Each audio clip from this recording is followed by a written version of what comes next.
குன்றம் தர்மராஜ் பையன் என்பரசுக்கு நம்ம செல்வியை பேசி முடிக்க போறோம். எல்லாருக்கும் சம்மதம் தானே? உன்னோட தாய் மாமன் சம்மதம் ரொம்ப முக்கியம். ஏப்பா சக்கரபாண்டி, உனக்கு முழு சம்மதம் தானே? அண்ணே எனக்கு முழு சம்மதம் அண்ணே. அப்புறம் என்னப்பா, எல்லாம் நல்லபடியா பேசி முடிச்சாச்சு. நல்ல நேரம் முடியறதுக்குள்ள ரெண்டு வீட்டு ஆளுகளும் தட்ட மாத்திக்கிங்க. சபைக்கு ஒரு விண்ணப்பம். போன வருஷம் அடிச்ச புயல்ல வீடு கொஞ்சம் சேதமாயிருச்சு. அதை சரி பண்ணிட்டு ஒரு 4 மாசம் கழிச்சு கல்யாணத்தை வச்சுக்கலான்னு தோணுது. மன்னிக்கணும், வர சித்திரக்குள்ள தம்பிக்கு ராவு தசை வருது. அதுக்குள்ள கல்யாணத்தை முடிச்சிட்டா எந்த சங்கடமும் வராதுன்னு நினைக்கிறேன். என்னென்ன ரொம்ப யோசிச்சுக்கிருக்க?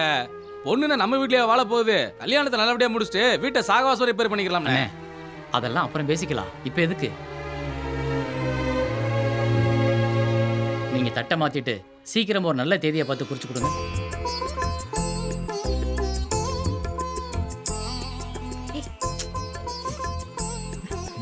CV route clear. அடுத்து நமக்கு தான். எப்ப?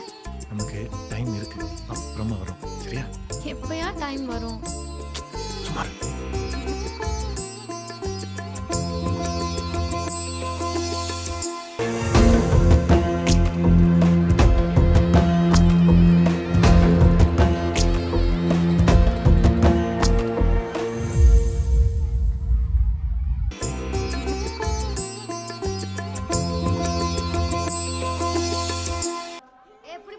செட்டில் பண்ண வேண்டியெல்லாம் பண்ணியாச்சுல? அதெல்லாம் சரியாயிடுச்சியா?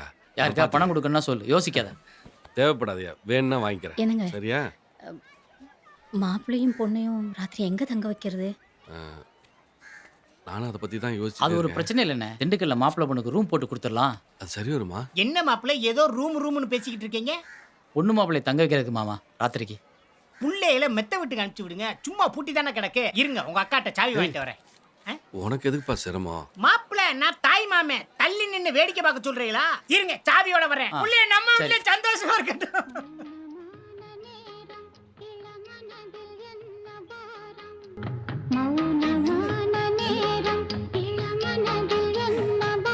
சொன்னா கேளு.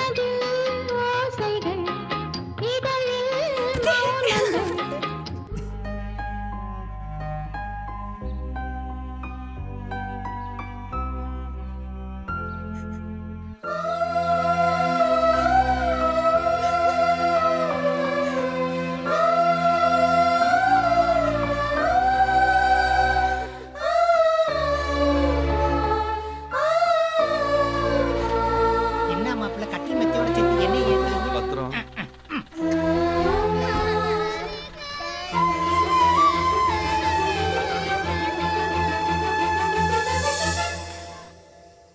சக்தி எங்க இருக்க?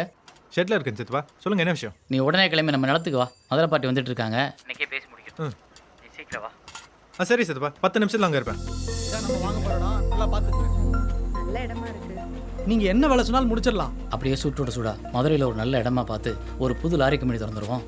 இந்தாங்க, இதை முன்பணமா வச்சுக்கோங்க. மத்தெல்லாம் அக்ரிமெண்ட் போடுறப்ப பாத்துக்கலாம். ரொம்ப நன்றிங்க. செல்வி அம்மா.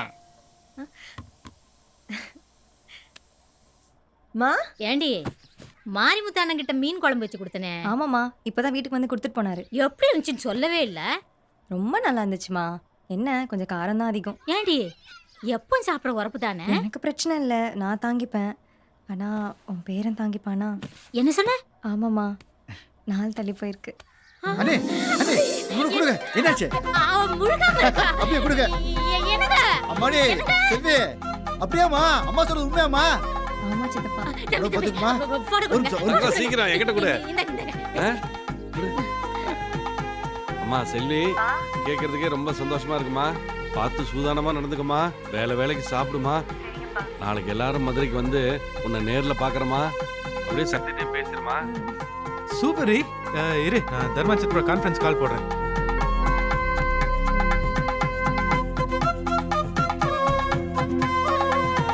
ரொம்ப சந்தோஷமா. அப்படியா? ரொம்ப சந்தோஷமா. சொல்லுமா.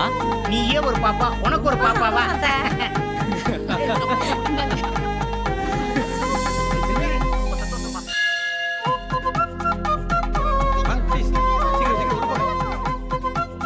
செல்வி செல்வி வணக்கம். செல்வி எங்க? வந்திருக்காங்க. நல்லா இருக்கீங்களா? சாமி, என் தங்கமே. என்ன பெத்த என் ஆத்தா. மாப்பிள்ள, 4வது மாசம் பொண்ணை ஊருக்கு அனுப்பிச்சு வச்சிருங்க. நாங்க தலைப்பிரசவத்தை ஊர்ல வச்சு பாத்துக்கிறோம். மாமா, ஒரு நிமிஷம். நான் உங்ககிட்ட தனியாக பேசணும்.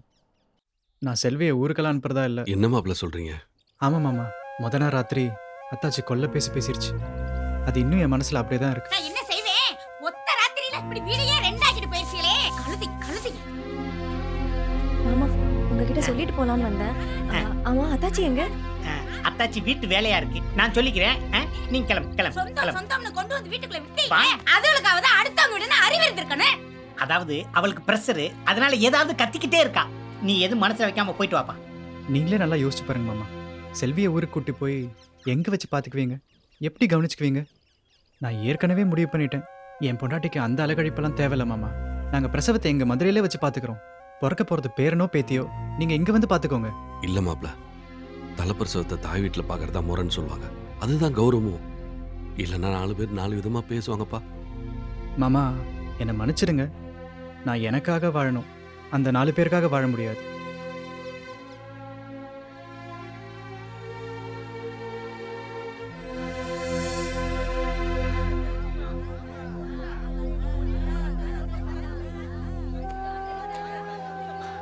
என்னங்க, வாங்க எல்லாரோடையும் உட்காந்து சாப்பிடலாம். இல்லம்மா, நான் அப்புறம் வந்து சாப்பிட்றேன். நீ போய் பிள்ளைங்களை கவனிப்போ. சரி வாங்க. சொல்றேன் இல்லம்மா, போமா.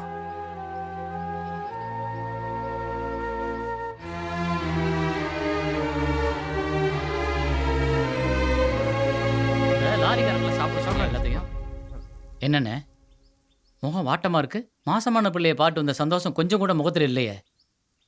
என்ன சக்தி, ஏதாவது பிரச்சனை? அது ஒன்றும் இல்லை சித்தப்பா. செல்வியை டெலிவரிக்கு ஊருக்கு அனுப்ப மாட்டேன்னு மாப்பிள்ளை சொல்லிட்டாரு. அதான் அப்பா கவலையா. மாப்பிள்ள சொல்றது நியாயம் தானே. மாசமான பிள்ளைய எங்க வச்சு பார்த்துப்பீங்கன்னு கேட்குறாருயா. என்னென்ன பேச்சுது? நம்ம ஊர்ல இருந்து யாரும் பொம்பளை எனக்கு பிள்ளை பத்துக்கிறது இல்லையா? சக்தி, நீ மாப்பிள்ளைக்கு ஃபோனை போடு, நான் பேசி பார்க்குறேன். ஐயா வேணாம் ஐயா, மாப்பிள்ள தப்பா நினைச்சுக்க போறாரு. நான் அன்னைக்கே சொன்னேன், வீட்டை ரிப்பேர் பண்ணிட்டு அதுக்கப்புறம் கல்யாணத்தை வச்சுக்கலாம். ஆனா நீங்க யாருமே அதை கேட்கல. சரிப்பா, இப்போ கூட ஒன்றும் பிரச்சனை இல்லையே. வீட்டை ரிப்பேர் பண்ண ஆளுகளை ஃபோன் பண்ணி வர வச்சிடலாம். அதான் ஒரே யோசனையா இருக்குப்பா. வீடு ரொம்ப பழசாயிடுச்சு, இடிச்சிட்டு கட்டலான்னு பார்த்தா இடம் வேற சின்னதா இருக்கு. கட்டுறோம், கொஞ்சம் பெருசா கட்டிட்டோம்னா பிள்ளைங்களாம் வளருதுங்க, குடும்பம் பெருசாயிடும். நாளைக்கு தம்பி பிள்ளைங்களுக்கும் உனக்கும் கல்யாணம் காட்சின்னு வச்சுட்டா எங்கேயும் போய் அல்லாட முடியாதியா. இன்னைக்கு செல்விக்கு நடந்த அவமானம் நாளைக்கு நம்ம குடும்பத்துல யாருக்கும் நடக்கக்கூடாதுப்பா. அதான் பெரிய இடமா பார்த்து பெரிய வீடா கட்டிடலான்னு பார்த்தா என்ன பண்றதுன்னு பிடிபடலையா. சரிண்ணே, நீ முதல்ல போய் சாப்பிடு. பிள்ளைகள்லாம் சாப்பிடாம இருக்குல்ல, சொல்றத கேளுண்ணே, போய் சாப்பிடுண்ணே. வாங்கப்பா, நீ கூட்டு போ. சரிப்பா.